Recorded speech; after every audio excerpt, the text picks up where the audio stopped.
14 000 spectateurs, le maximum que peut contenir Nagesser pour la venue de Lille, 32e de finale de la Coupe de France. Deux équipes très proches l'une de l'autre. Cela commence par 2 corners consécutifs pour le Lille Olympique Sporting Club en maillot rouge. Le tournant du match, lors des arrêts de jeu à la fin de la première mi-temps, alors que Valenciennes domine à quelques minutes de cette première mi-temps avec un bel arrêt ici de Nadon et de belles combinaisons. Contre-attaque lilloise avec un tir de Per Fransen sur cette balle qui va être dégagée par la défense. Et le tournant du match, le voilà. Le gardien de but Nadon est obligé de sortir sur un ballon brûlant et de dégager au pied. Mais malheureusement pour lui, il va frapper dans le dos d'un partenaire. La balle va ricocher, filer vers le but. Regardez, dégagement de Nadon. Mais Goel est le mieux placé pour mettre au fond 1-0.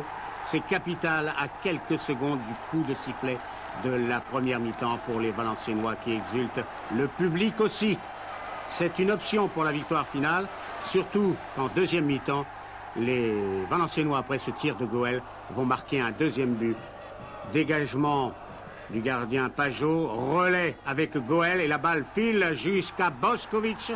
C'est le deuxième but, c'est fini, les carottes sont cuites pour Lille éliminée. Alors que François Brisson fait sa rentrée, il était 12e homme et que sur ce centre d'Assadurian, il met la tête. Pajot ne peut rien, 2-1, mais c'est trop tard.